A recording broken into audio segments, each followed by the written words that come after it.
you happy, Rick? Most of the time. Good. I'm happy too.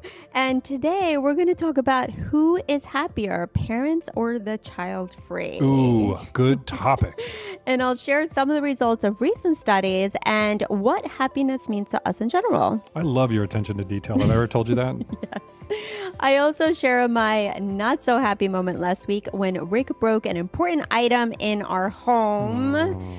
Plus, we had a 24-hour contest, and very annoyingly, I won. Rick won. Here we go. All right, here we go. I did my stretches right before this podcast. I'm feeling good. How are you feeling? Yes, I am ready. I have a green juice with me to give me a little energy, and I'm ready to go. Good. Mm-hmm. You sound a little down. No, I'm a little cranky. You're cranky because of something we both don't have control of. For those who, before we started this, we're having very technical issues. Oh, it drives me insane. Issues. Oh, I just can't. We're not going to complain about it to our friends here, but we're not going to complain about it. But I'd love to know other people that have podcasts that might be listening if they have as many frustrations setting up to do a annoying. Podcast. Oh. The worst. But anyway, we're here. We made it. Hopefully this is recording. Yeah, let's lift the mood. There's the smile. You have a beautiful smile. Let's lift the mood. Here we go. All right. Episode 10. Yes. By the way. Yeah. No way. Yeah. Wow. Very excited. That is exciting. I want to bring up something before we get started. Yeah. I was in the gym this morning. Uh-huh. I'm running on the treadmill, and about 3 machines down was an elliptical machine. And there was a gentleman on the elliptical having a full-blown loud conversation like he was at work, like he was in a meeting. He was just like, and we got to look at those figures and check the charts before we move forward and circle back and all that crap. Yes. My question to you is my question to you is that acceptable? No, I can't stand that. Happy you think that. No, I just had that happen to me at the doctor's office. I was there yesterday. We're all in the waiting room, nice and peaceful and quiet. And one person just gets on the phone and starts having a full blown conversation as well with like a family member, a niece or something. Oh, and you know what they were doing that gets under my skin even more? When people don't realize that they have speaker on. Or maybe they do and they don't care. So they're talking to whoever and you can hear both sides. Oh, do you know what I'm talking about? Yeah. And I'm going to say this. That's unacceptable. When you have this other, it's one thing if I'm hearing a one-way conversation. Nuts. Yeah. But if you're hearing their response, it's like, it's the worst. It is the worst. And this guy was having this conversation, and because he's on the elliptical and it's kind of loud, he's got to speak higher in volume. So I have my headphones in and I'm listening to my music and I can still hear him. Yeah, I don't get it. I don't understand why people think, I guess they're not thinking, right? Because they're just being disruptive. Maybe they assume, oh, well, everybody has headphones on so they can't hear me. And they're just not realizing how freaking loud they're being. But I agree with you. It's just so inappropriate and so annoying. Yeah. I wanted to walk up to him and be like, let's just take this outside. Why don't you offline this outside of the gym and not... Take what outside? Oh, his conversation. Oh, I thought you were saying like, let's take this outside. Oh, like I'm going to fight him at 52 years old? I would have lost. Actually, he might have been a little older than me. Maybe I would have stood a little bit of a chance, but probably would have got my ass kicked. So I'm excited to chat today. I am too, but I have one more thing. Sure. I witnessed this yesterday. I actually meant to bring this up to you yesterday and I forgot, so I'm going to bring this up to you on the podcast. This is impromptu moment here that I had. I was in the grocery store. I was somewhere in public and I saw a child. It was a mother and a child, a son, and the son like was upset and frustrated and just stepped on the mom's foot, and she looked like she was in a lot of pain. And that happens. I get it. That's not my point. My point is I often think, how many physical altercations or physical damage do we not have as child-free people due to having children? Because you mean like less injuries? Less injuries. Thank you. Physical damage. Because we don't have like a plastic toy being thrown at our heads. Yeah. And I was thinking, like, if you look at the statistics, we probably have less things hit us. You know what I mean? Oh, yeah, you're definitely right. I don't know if I brought it up on the podcast before, but we've had several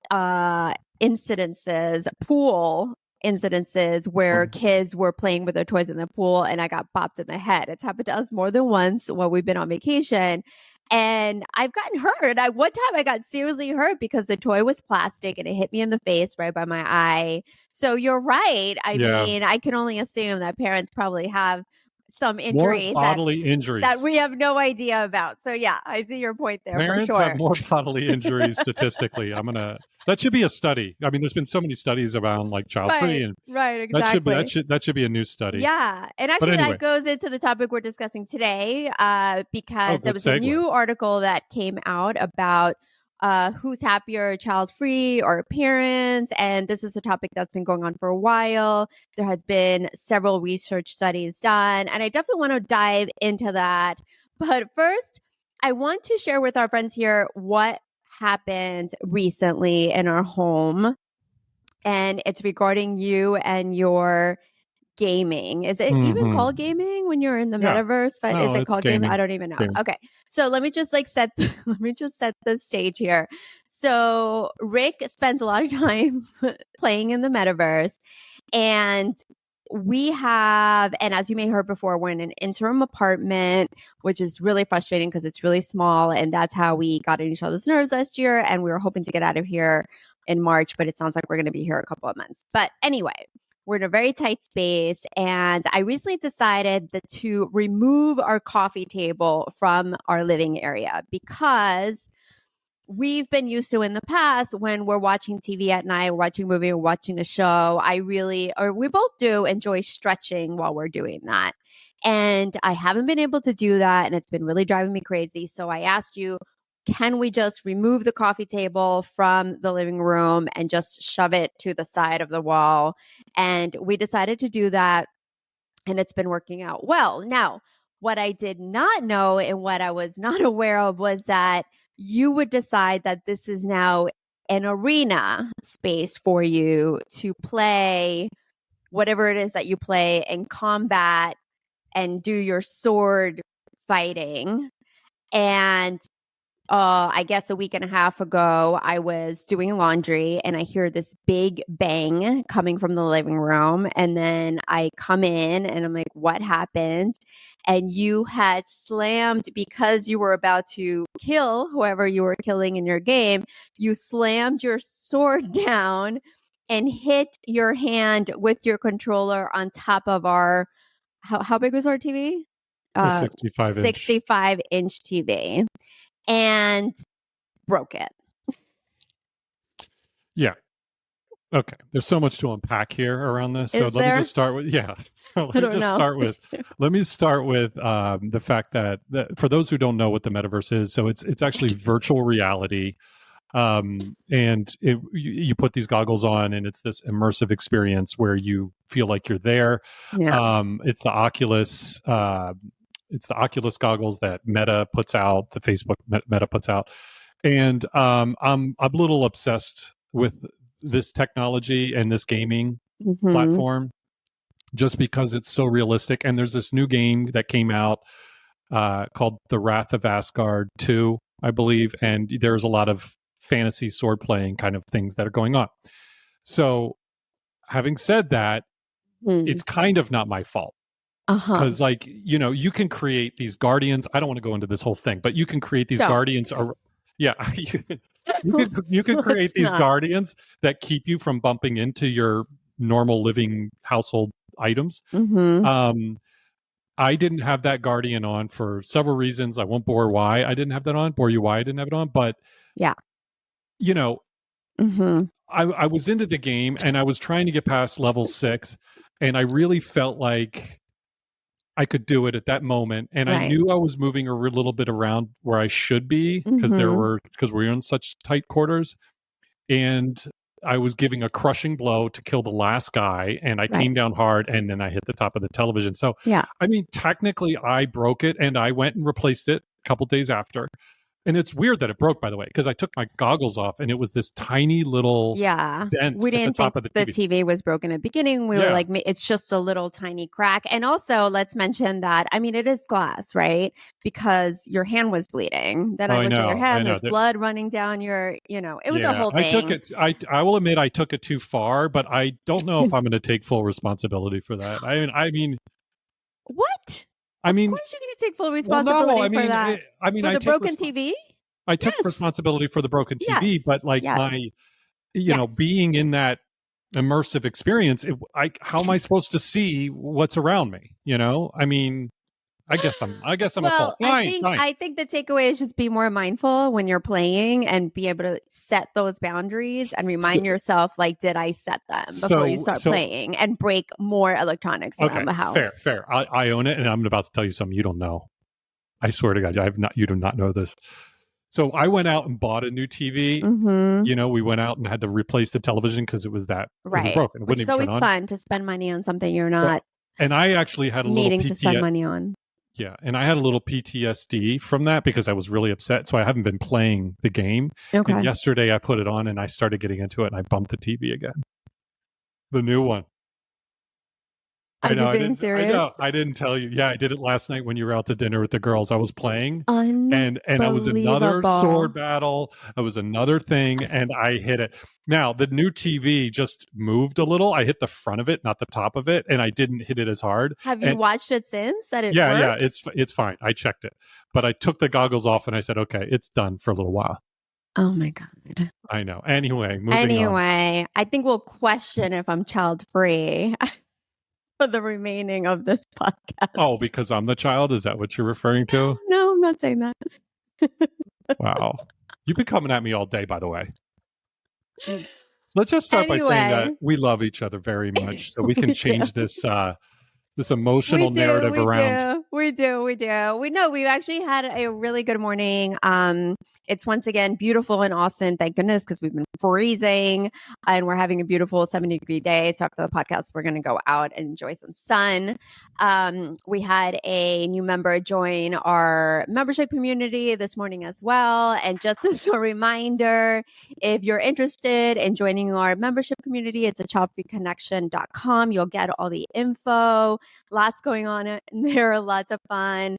And there's testimonials in there from our members if you want to find out how they feel. It's only $10.97 a month and $9.97. Oh, sorry, $9.97 per month. And according to one of our members, and I quote, it's worth every penny.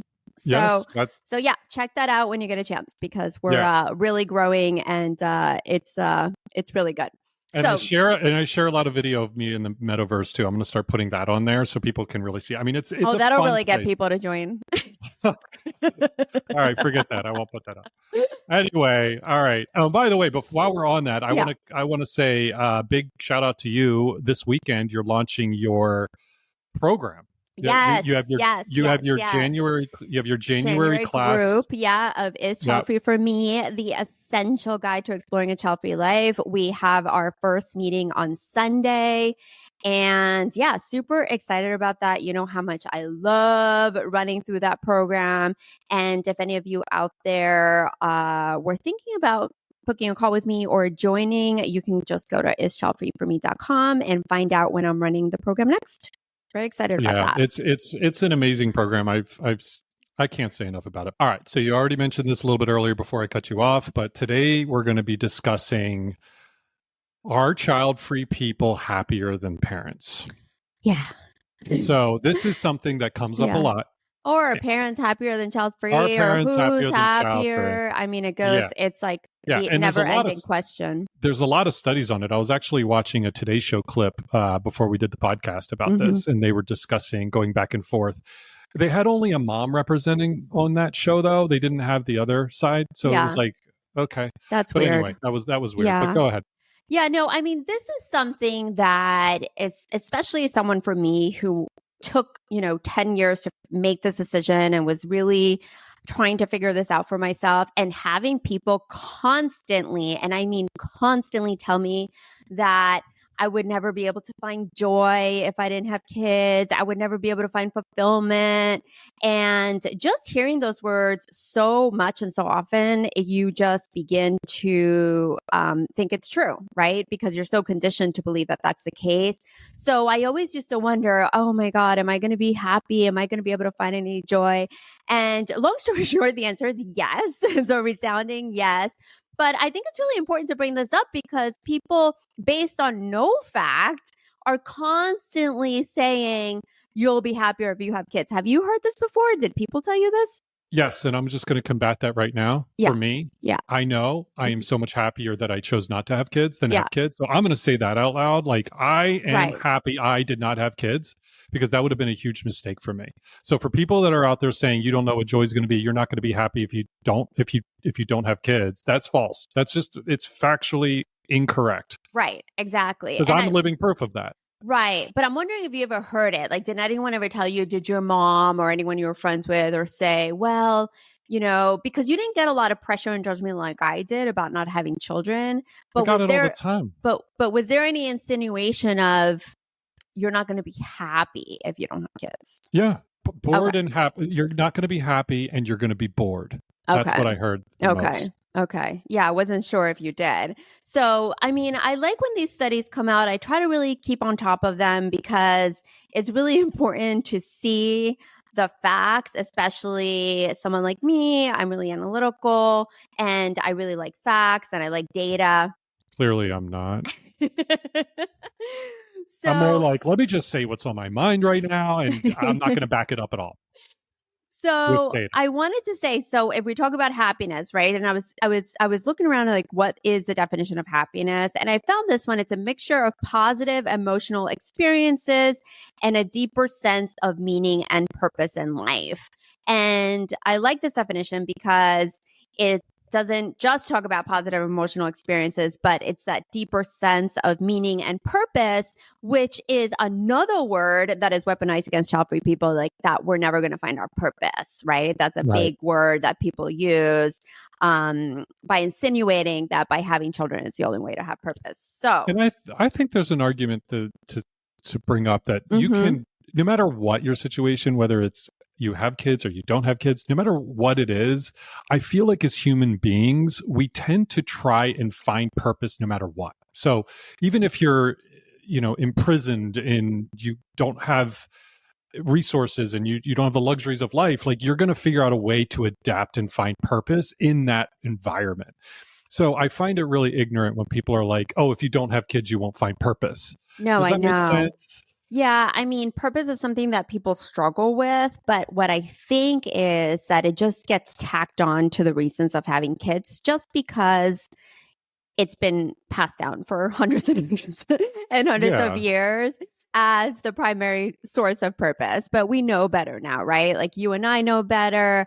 The people listening to us know that that is not a sole source of purpose, that if you don't have kids, that doesn't mean you're not going to have purpose in life. But I do like that they're starting to do these studies. I question them a lot. I feel like there's just so much more to do. But the issue is that there hasn't been this much conversation around the child-free community and child-free people. So I think that as the years go on, these studies are going to get more refined. Last year, Michigan State University did a study, and I just wanted to share with our friends here in case they hadn't read about it. So that study examined the characteristics and statistics of adults who don't want children.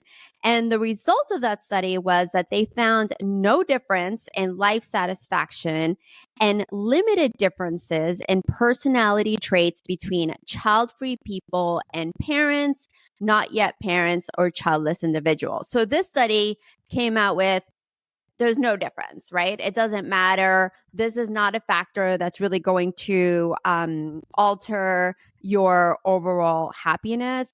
But what the biggest takeaway from this Michigan study is that they realized that in this area of Michigan that they tested, that I believe it was, 1 in 4 people identified as child-free And they had thought earlier that it was much less than that. So 1 out of 4 is a pretty large number. It's a lot of people, don't you think? Yeah, it doesn't surprise me at all. I actually thought maybe it would be a little higher. I thought 1 out of 4. That's less than 50%. It makes sense. Never mind. But yeah, it doesn't surprise me. Yeah, I thought so too. And then a new study came out and they were trying to answer the question, does having children make you happier? And I read through the study. I'm going to give you some of the details, but the simple answer is no. And I really want to put that out there and make sure that people know, because once again, we're so conditioned to believe that you have to have kids to be happy. And what happened in this study is that they found that women who are child free by choice, I'm obviously reading here. I don't want to mess it up. So I'm reading directly what they said. Studies in women who are child free by choice show that most feel they have a good sense of identity and individuality. They don't feel defined by their role within the family and feel they have more freedom and control over their bodies, life, and future. Child-free women also report greater financial stability, although higher socioeconomic status isn't necessary to be satisfied with the decision to be child-free. So none of this surprises me either. This is, I'll read about men in a second, but this is what they come up with women. And I really sense this. I sense it in the people that we talk to. I sense it in our own child-free community. I sense it in my program that women who decide to be child-free really, like it said, have a good sense of identity, have control of their bodies, freedom, and all of that, everything I just mentioned. Now, they did mention that there's limited research on men and their personal experience of being child-free. But one study of men who were child-free by choice reported that most were satisfied with their decision and happy to have more freedom in their life. Only a small number of men expressed regret about their decision, and this was largely because of blank. I'm going to have you guess. Why do you think that some men were feeling not super happy about their decision not to have kids? This is something that is... yeah, go ahead. I'm going to say because carrying on their bloodline. Yes! Look at me. I passed the pop quiz. Ding, ding. Yes, that's absolutely correct. It's largely because they wouldn't have a legacy, and that's what's holding them back. And it's so interesting, right? Because even after they've decided to be child free, now they're part of our study and they're, figuring out how you feel. Like, men have a really hard time letting go of this legacy thing. Like, that's how strong it is. It's really, really interesting. I know you don't feel that way, but it's really interesting how rooted men are with that part of being child free. Yeah, I just feel it's so ego driven. Like, I want to carry on my gene pool, and it's just, I don't know, it's just ick to me. I never really got it. It's so ego driven. It's right. It's gross. I also think it's part of I think it's part of how you were raised too, right? Like, and it could go in either direction. For example, like, let's say you were raised, you're John the third, right? And then you have the second, your dad, your granddad, and your great granddad. And there's just like a lot of there's a lot of power put in between the family name and you being the third and having to carry on. So I can sort of understand that when there's a lot of history in the family. More the reason not to continue the bloodline. Like, be like, do we need a fourth? Right, we have the first, the second, the third. Like, we really need a fourth. Like, let's slow this down a little bit. It's ridiculous. It's stupid. I'm sorry, I gotta call it out. Or it could happen in the exact opposite way. If somebody comes from, maybe they're alone, maybe they never lived with a parent or a sibling, and they feel that they want to start this so-called lineage and have their DNA. So there's really opposite ends of the spectrum where a man could feel like this is something I do. I know you don't believe in it. No. I actually understand that a little bit more. Yeah. Because I actually have a friend that his parents had died, and he really told me he wanted to have kids because he did for this reason. And I actually see it. He was through a lot of emotional trauma because both of his parents had passed away. Yeah. And he felt so alone that he wanted to he said, I wanted to carry on my name.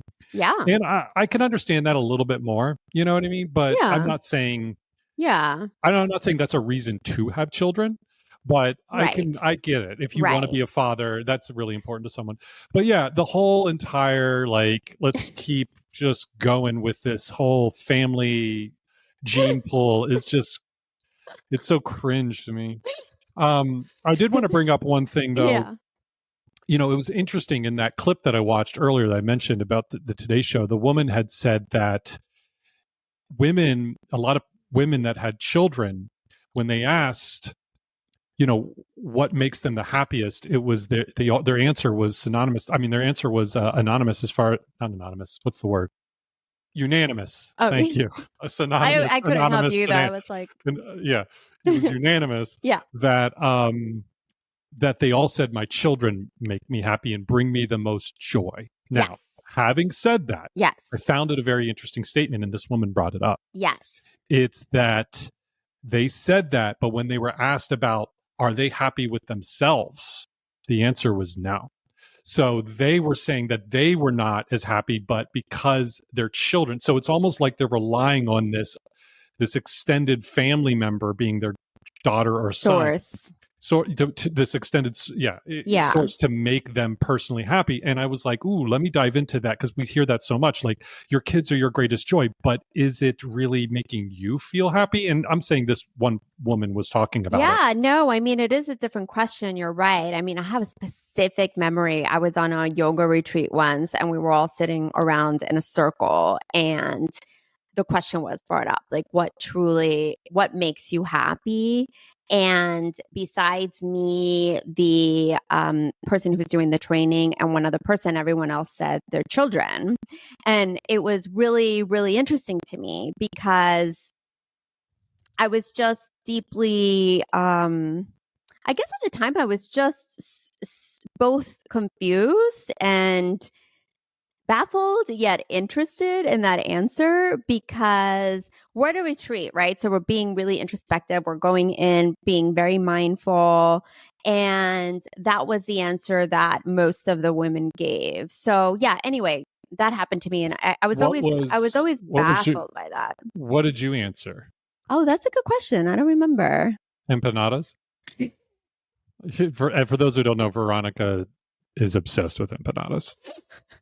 Anyway, so I have heard women say this a lot, and you're right. It is a different thing to say, like, what makes you happy, right? Because maybe my home can make me happy, my dog can make me happy, my whatever you own can make you happy, but are you happy within? It's definitely a different question. And I think that's the purpose, especially of a retreat or true happiness, is they always say that is you internally need to be happy before external things should make you happy.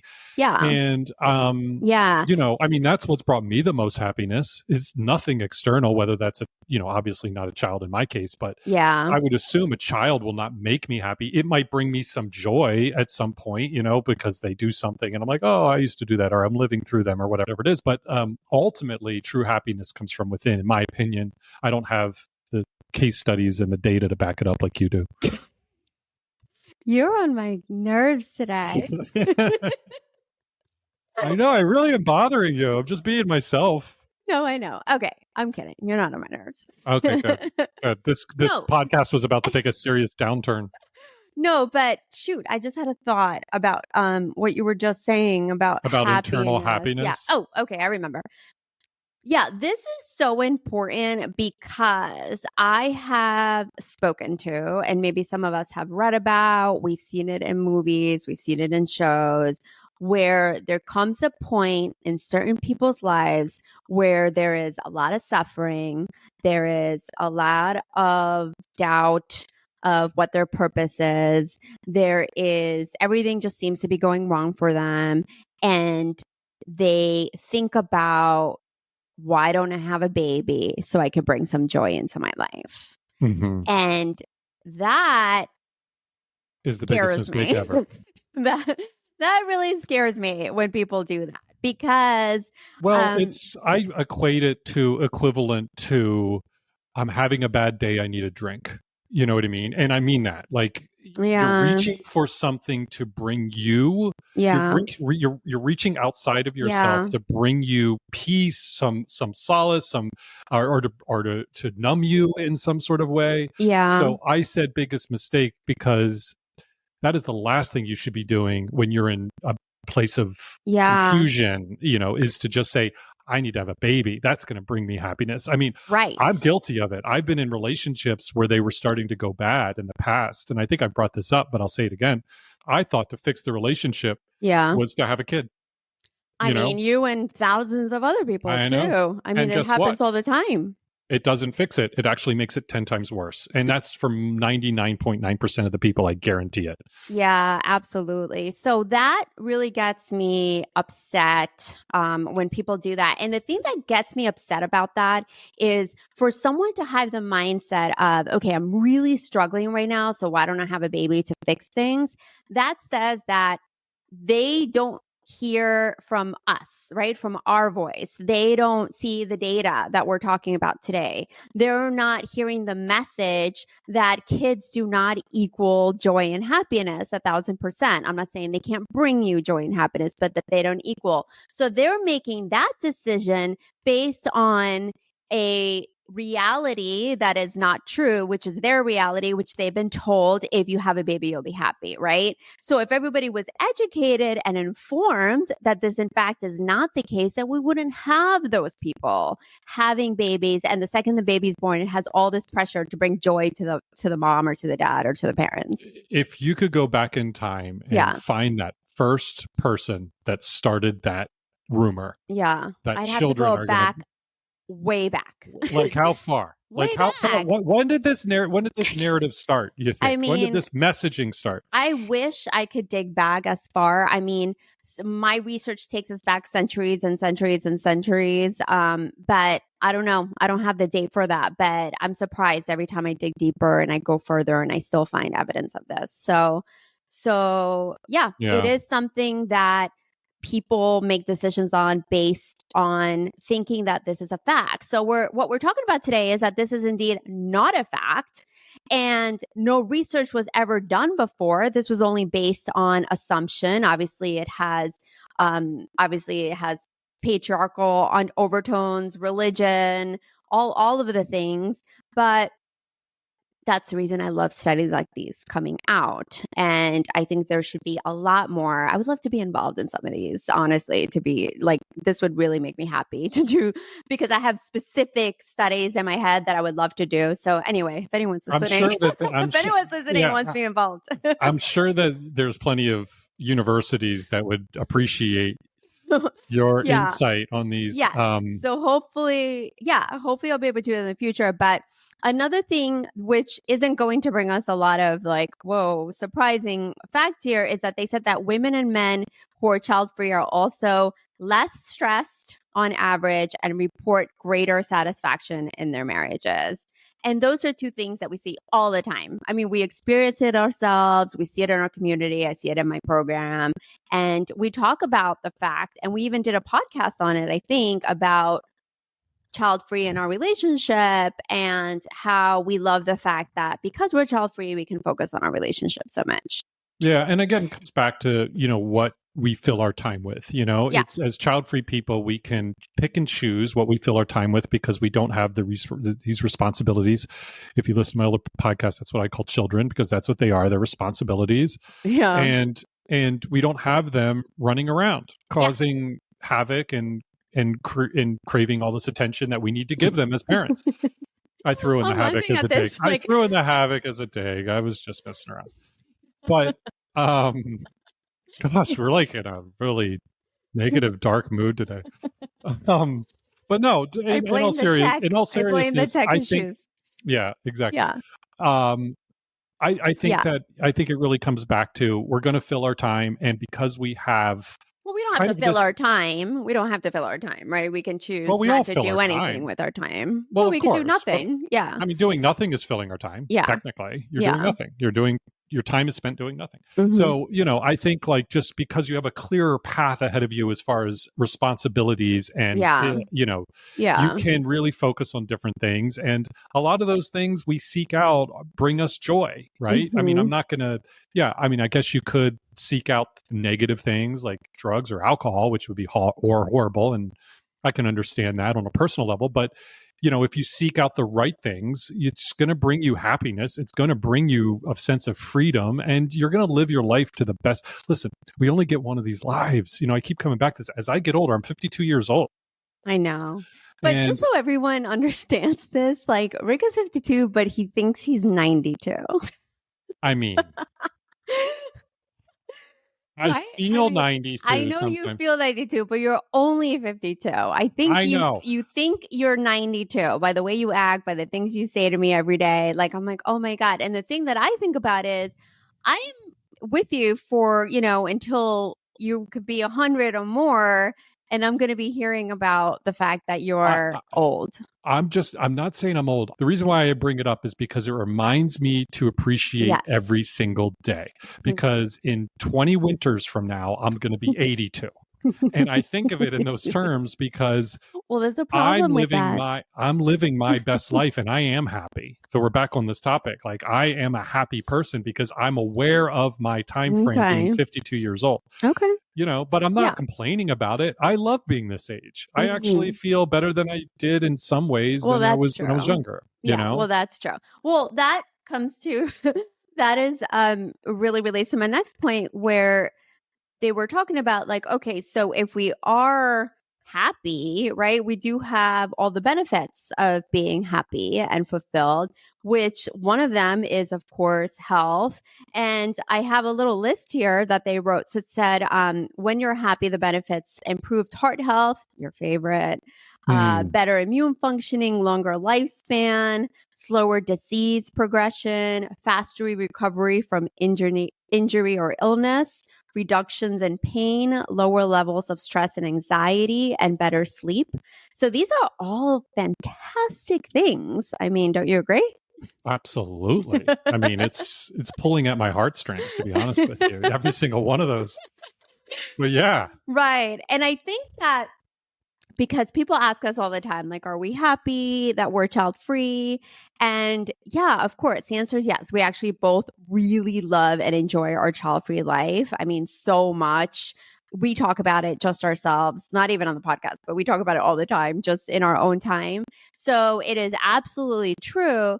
But it's not like we're not doing the work, right? Like, we're still doing, for example, we're prioritizing our relationships overall, like our relationship with each other, with our family, with our friends. Like, we're doing things that make us happy. Mindfulness this is something that you've struggled with in the past, like just being in the moment and not super focused on the past or the future. That's something that we bring up all the time to keep the happiness going. And lastly, one thing, sorry, go ahead. I was going to say, I think it's a great point. I want to re-emphasize that point. I mean, you said it, but I'm going to say it again, is that for those who are younger that are listening, your future is bright.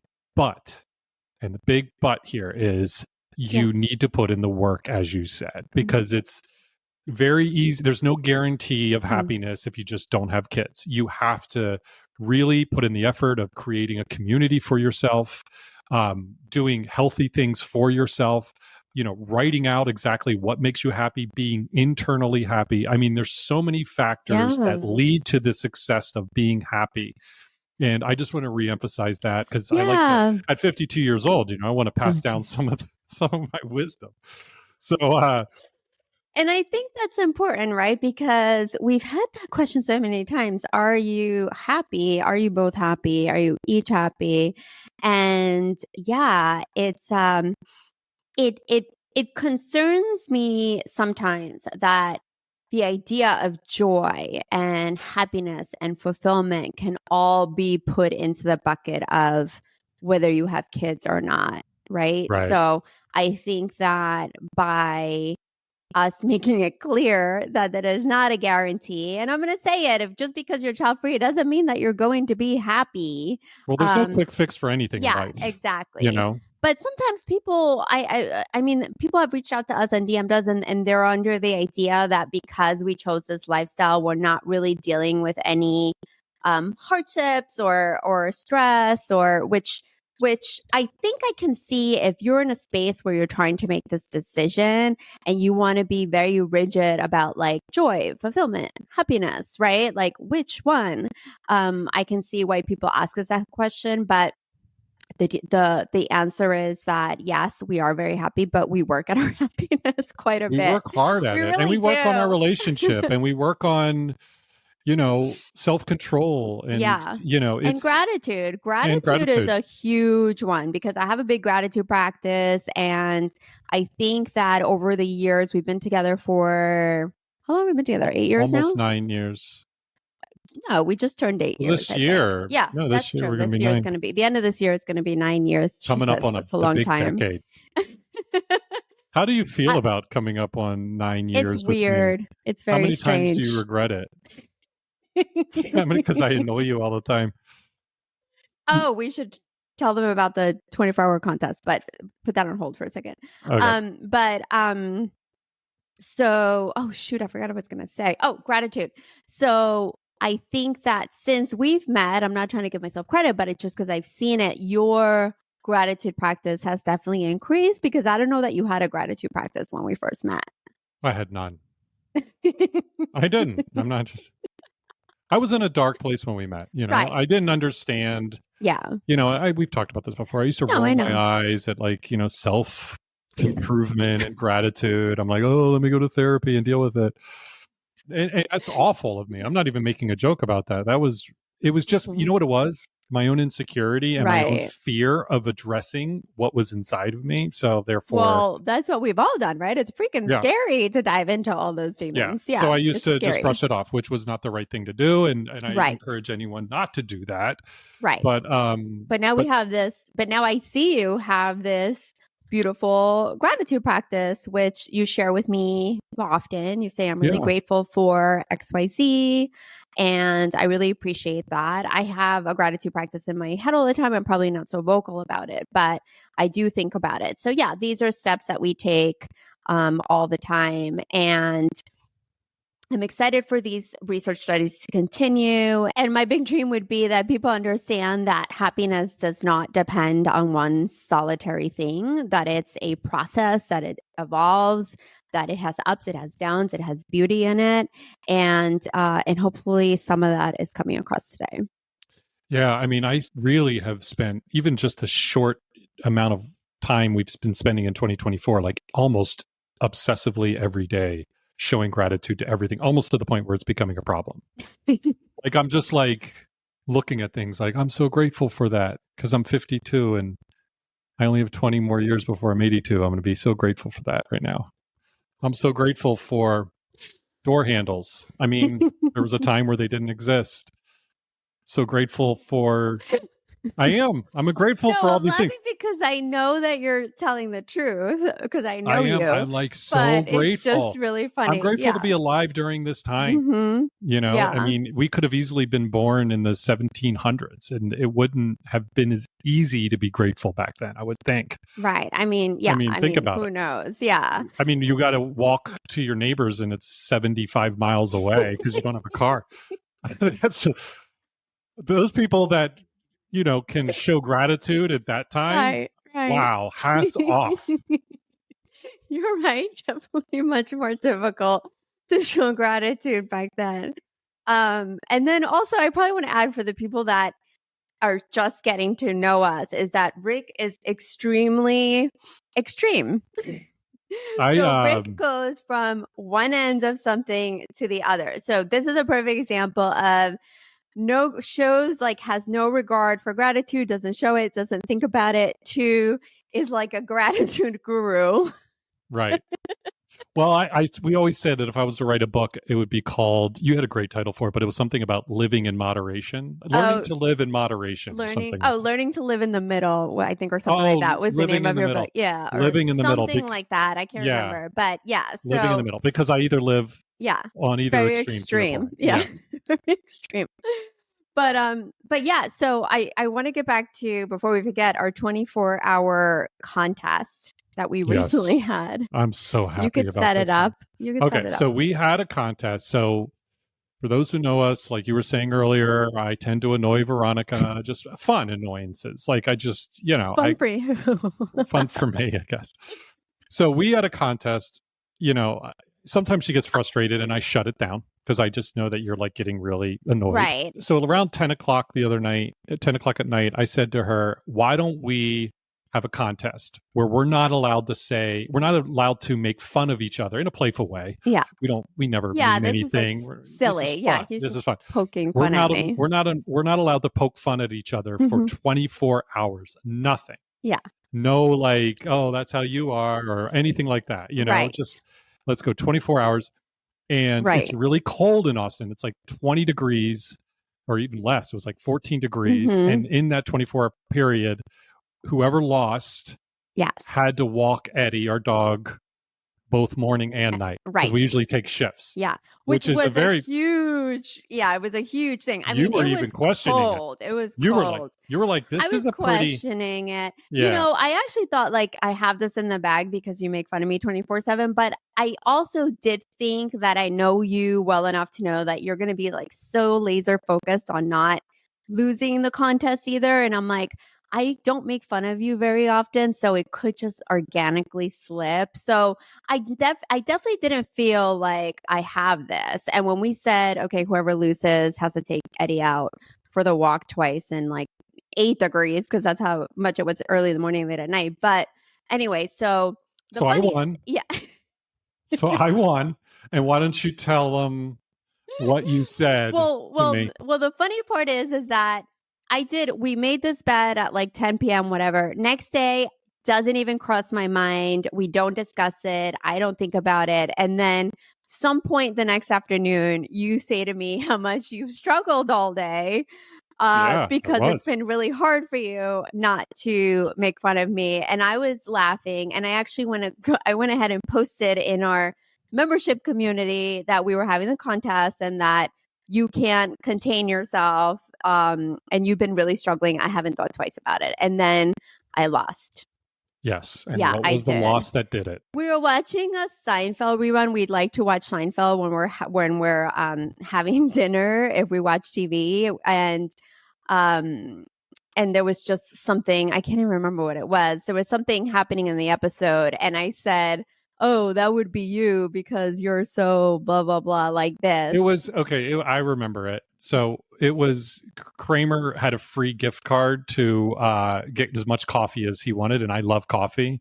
And he was like jittery and freaking out, and you'd be like, that'd be you if you had all the Starbucks you wanted. And I said, and this was at 9 o'clock. You had 1 hour left. 1 hour. And I said, that is a dig. You totally poked fun of me. You lose. And you just lost it. I did. It only lasted 20. I'm so happy. I know you were very happy. I did walk Eddie that night, but it's funny. Obviously, it's out the window because it was only a 24-hour period and we're back to our regular life of you making fun of me 24/7. But it was fun while it lasted. It was to have fun. That freedom. And first of all, I'm going to just give you some serious love here and say you are such a great sport at dealing with my poking fun.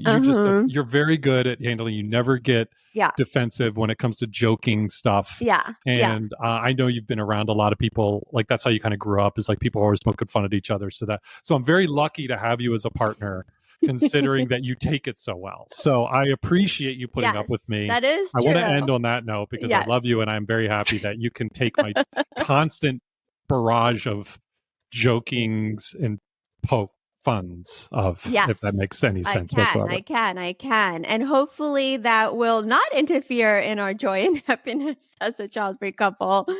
Oh, I want to bring up one more thing before we go. Shoot. Is that I've been doing interviews with the members of my program, It's Childfree for Me, and their child-free journeys are amazing and unique, and you really have to hear their stories. So I think what I'm going to do is in the week when we don't do our podcast, I'm going to upload those videos here so that this audience can also listen to these stories, because I think that so many of you will relate to what these ladies had to say.